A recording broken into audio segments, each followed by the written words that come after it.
Hello, everyone. Well, debate has continued to rage over whether Howard Springs quarantine facility in Australia is a concentration camp or whether it is just a government mandated, tightly quartered housing facility, also known as concentrated housing, where you get arrested if you leave.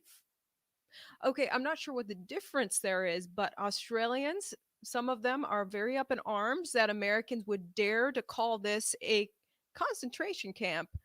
Just as this debate is raging, three Australians get arrested for attempting to flee this little resort where apparently it's quite lovely according to Australian propaganda. So why would three people try to escape in the darkness of night, get arrested, and then find $5,000 each? We're going to look at the Australian news reporting and look at how some Australians are just furious at the legendary Tim Pool for him daring to call it a concentration camp.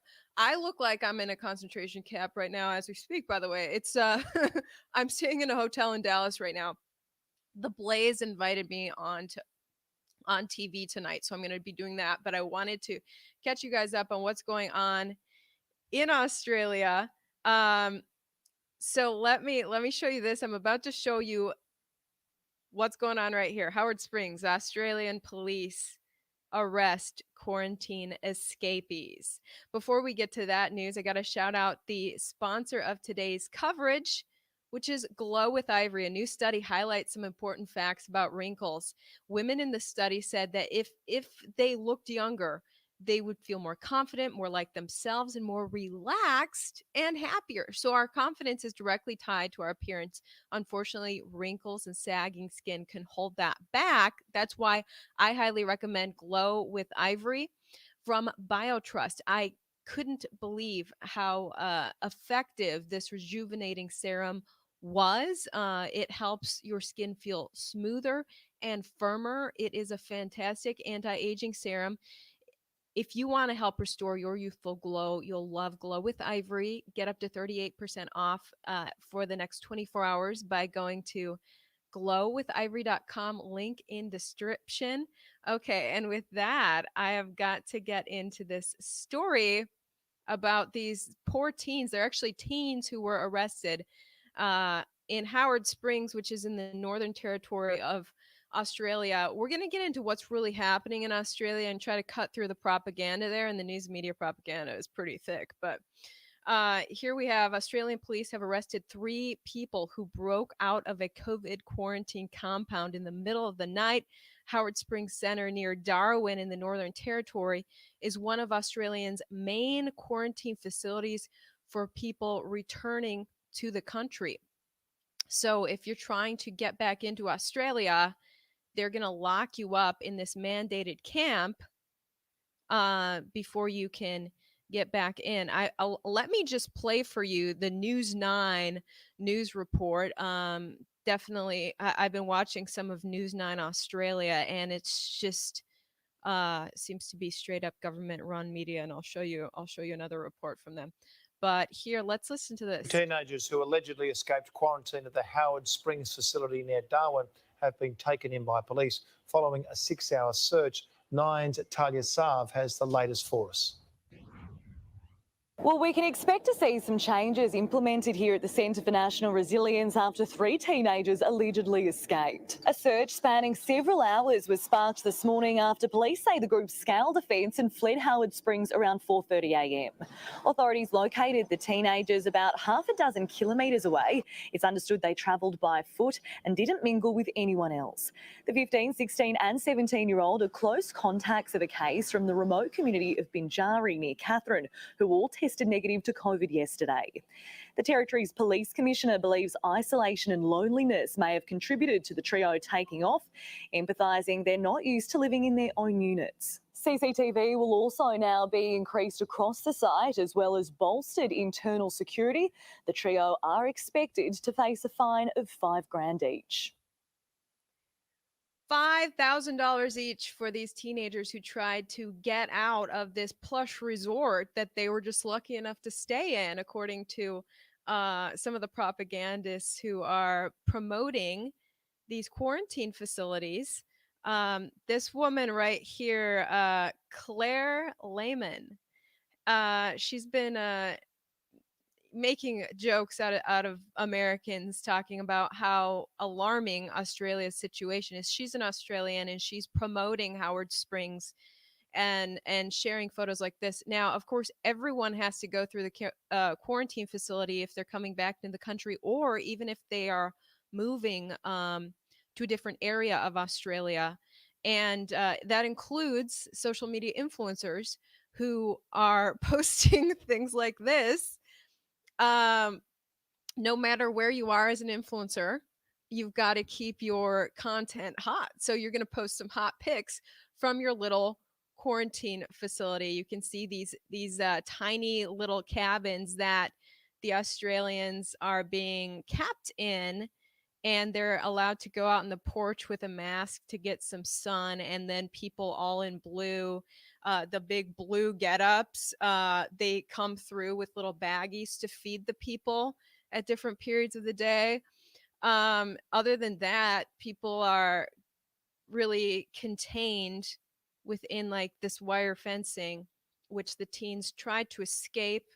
And the Australian media is saying maybe it was due to loneliness that they tried to escape. But now, um, this they are bolstering security. Internal security is going to be even tighter to contain these Australians who are apparently living in some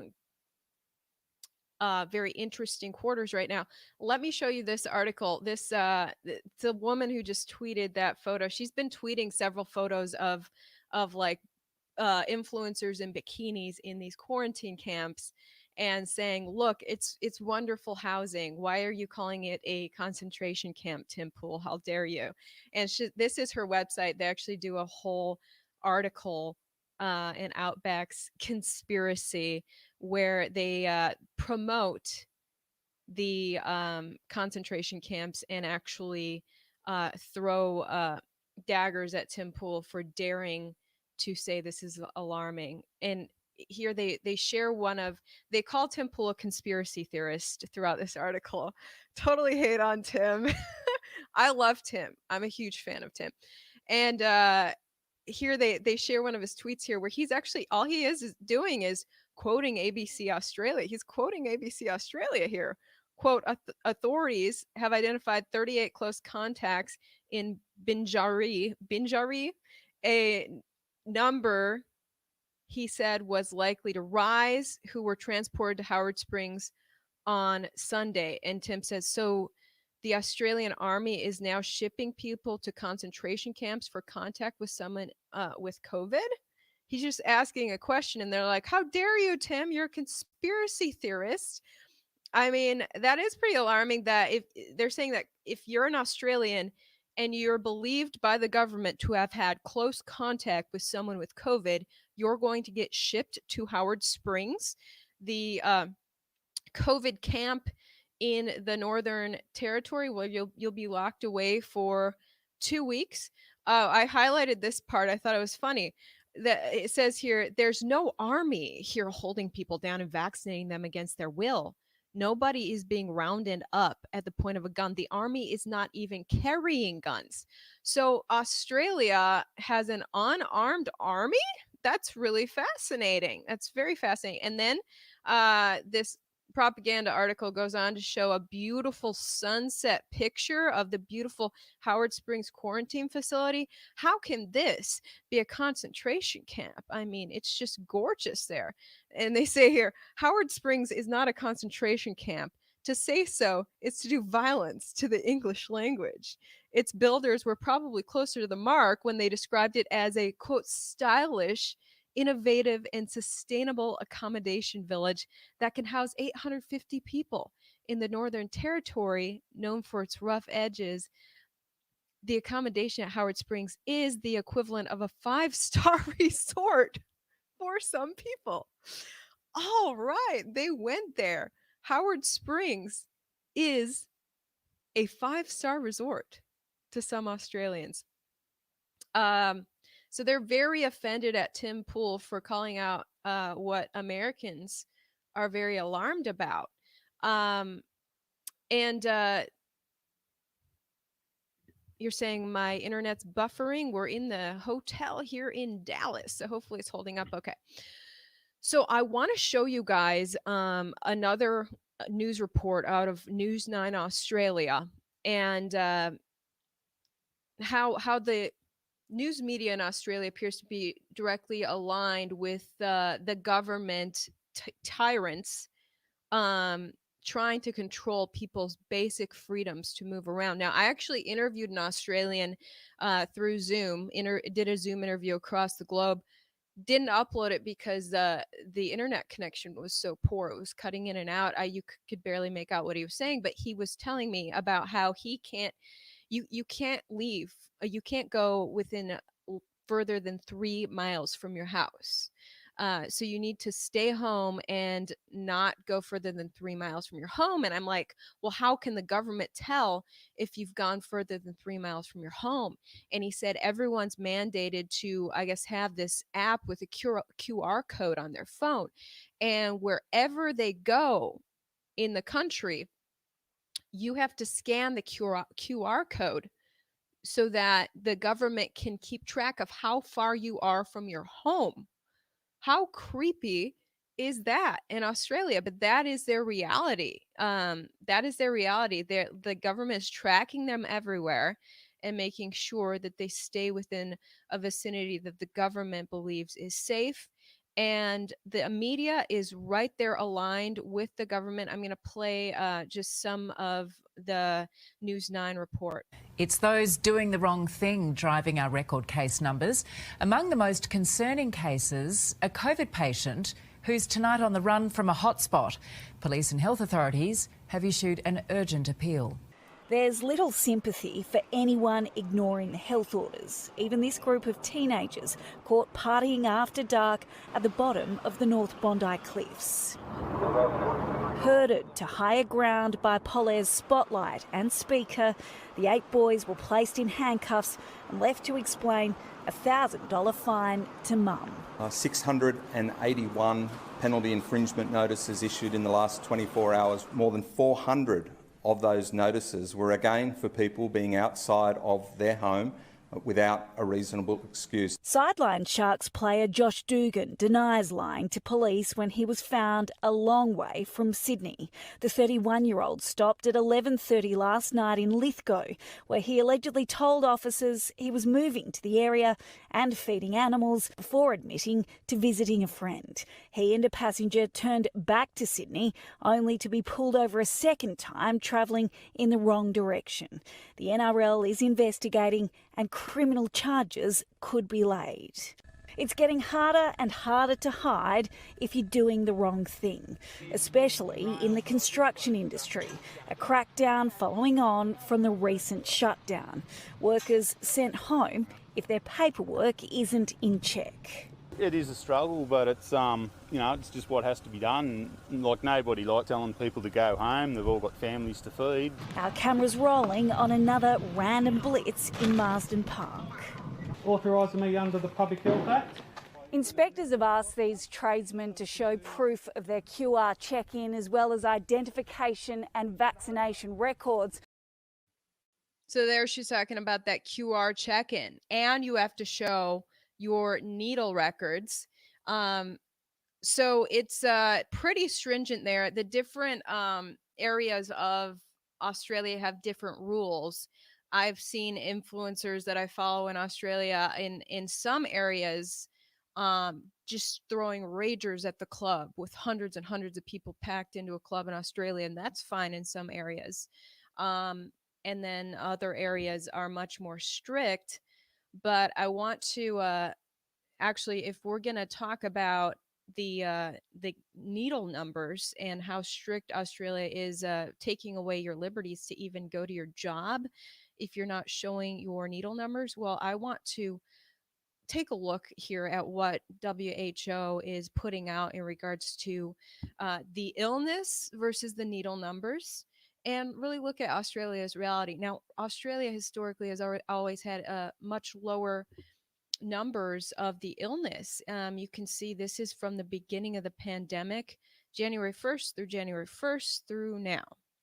And you can see Australia is actually having worse cases right now.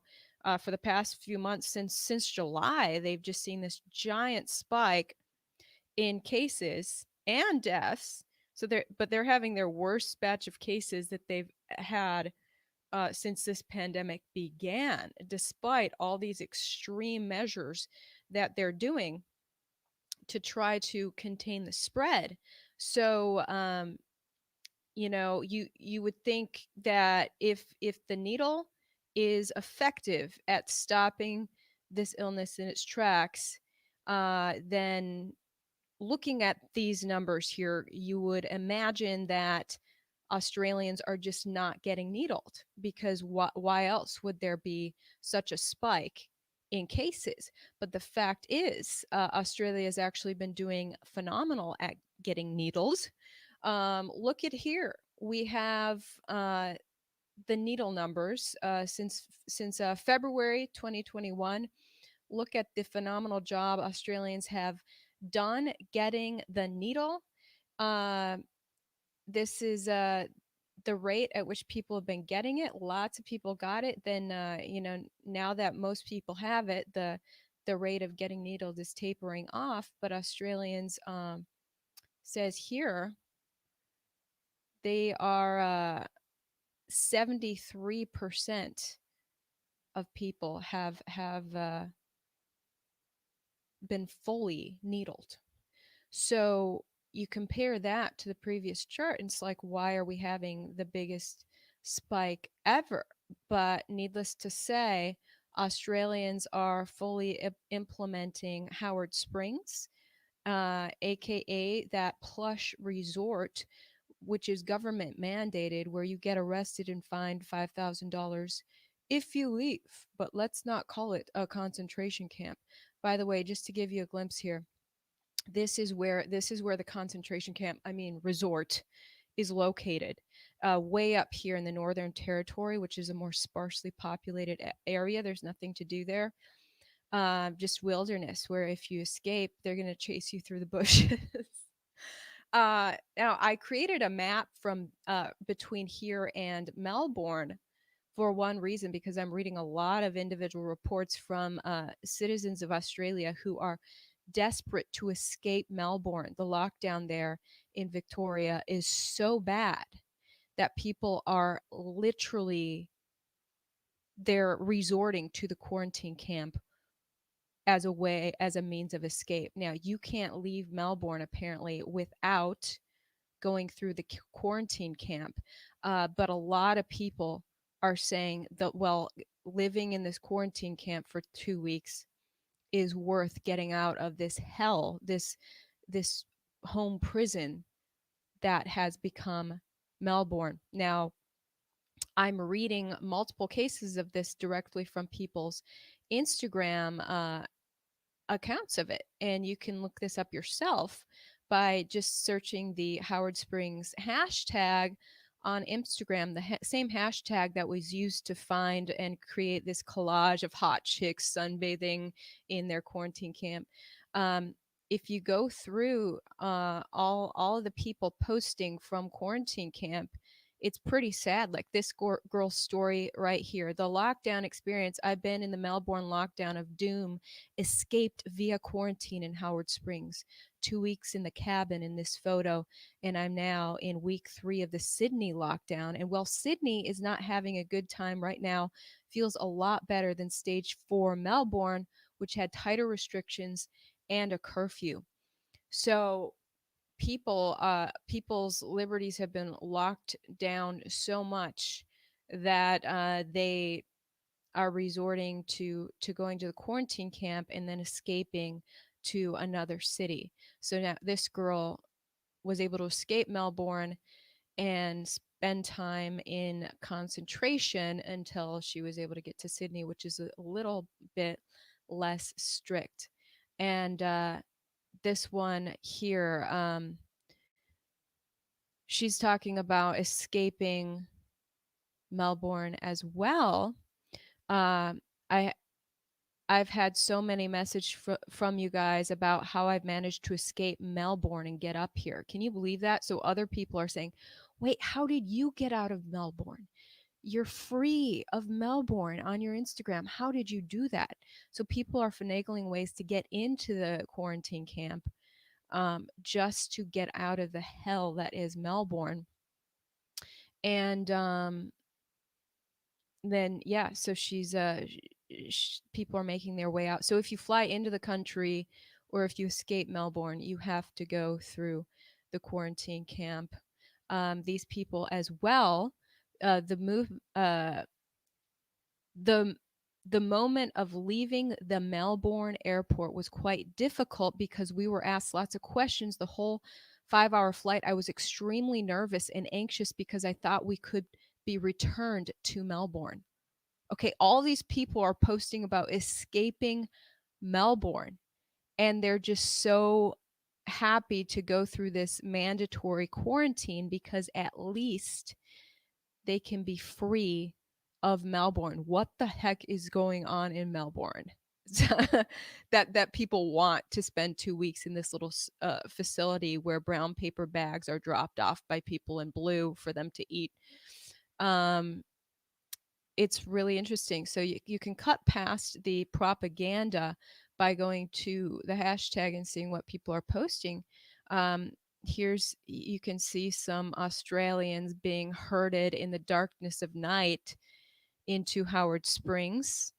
Positive cases and close contacts are being moved to the nearby Howard Springs quarantine facility to stop widespread outbreaks of the illness.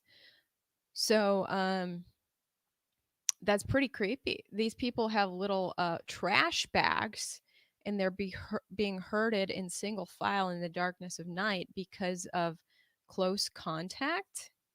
How much say do we have in this? Well, we know for fact now that 3 people were just arrested by trying to escape at 4:30 a.m. from this facility. Now, I don't know, this that all alarms me a lot. And I understand a lot of the people coming through Howard Springs right now, they know that that's the deal, that if they try to return to Australia from a foreign country, they're going to have to go through Howard Springs. So therefore they're kind of choosing that. But certain people, it sounds like, aren't choosing that. And I mean, are they really choosing that? What if their stay in another country is no longer welcome? They're an Australian citizen. They have no choice but to be mandated into this facility. And we just, this is all just a slippery slope, uh, because these things start out as kind of okay. I mean, Hitler right off the bat didn't just murder 6 million people. He eased people into it, and what we don't want to see happen in any country in 2021 or going forward is this easing into something similar to what happened in Nazi Germany. And this right here just really seems to be the easing in. People talking in these posts about escaping Melbourne, about their mental health, and being in these tight quarters. So it's all single beds in these quarantine camps. So couples, there's no accommodations for couples. It's all single beds, same as same as Nazi Germany. And look, people weren't exterminated right away. They were just put in these camps like temporarily, and then it just gets worse and worse and worse. So what we don't want is to see us going down this slippery slope. It's a little bit alarming. I just wanted to catch you guys up on what's going on in Australia. Their cases, their outbreak has been better than what we've seen in the United States, but their tyranny is much worse. And a lot of people argue it's because Americans are allowed to have guns, so the government's a little more afraid of its citizens than the Australians, who disarmed themselves decades ago and now the government feels like it has free reign to do whatever it wants with its people. It's I got to show you guys one more headline. It was pretty interesting. This right here. Northern Territory Chief Minister becomes emotional speaking on family death threats. So Australians are really getting upset that their liberty is being taken away. The Australian I interviewed compared it to Nazi Germany. He said, "I really feel like we are in Nazi occupied Germany right now." And Australians are getting really heated about this, and apparently they're even launching death threats now against the chief minister. And he was kind of going into tears talking about how he's receiving death threats, and that these people are truly unhinged. They've gone down a dark path where they don't they're just not they're not making any sense with, like, we have to do this because of our health, we have to do this. And he's saying these people are so unhinged that they're not seeing that we just have to take away all of your liberties. It's the best way to protect your lives, is to take away all your freedoms. And how dare you threaten me with death for me stripping away all your liberties, he's saying. So people are getting pretty upset, but they don't have any guns to take back their freedom. So that's tough in Australia, and it's scary for us to watch. And yeah, and you're talking about Omicron. I'm looking at your comments now. Is Australia? What do you say here? Is Australia on lockdown? How did they get Omicron? Oh, if they're on lockdown. Well, according to the reports, I guess there were 2 cases of Omicron that came into, the new South African variant. So Australia has banned travel from 9 nations. But the news reporting says that someone was able to fly in from Africa, I guess, before the ban happened, and that's how Omicron got into Australia. And now they're just tightening interstate travel. They're tightening all the restrictions on the Australians again. And they've basically been in this lockdown full time since the beginning of the pandemic. I mean, you saw that soccer star getting stalked by police, and he's trying to make up excuses like, "Oh, I was traveling to feed animals," and the news is like, "Turns out he was visiting a friend. They're looking at issuing a warrant for his arrest and a fine." And it's like, what is going on? He was road tripping to visit a friend, and the news is portraying him as a hardened criminal for visiting a friend on the road. It's pretty alarming. But here we are in 2021, and yeah, people have now been arrested for trying to escape quarantine. Teenagers. We're not going to find out who they are because they're underage, I guess. I wanted to see who these people are, try to talk to them directly. But when you're under 18, usually your identity doesn't get released. So we won't really know what really happened to those teens who tried to escape. Anyway, I'm going to go over to Blaze TV here in Dallas. Tune into Blaze. Elijah invited me on his show. So I'm going to hang out with Blaze and have a good conversation. We'll see you guys later.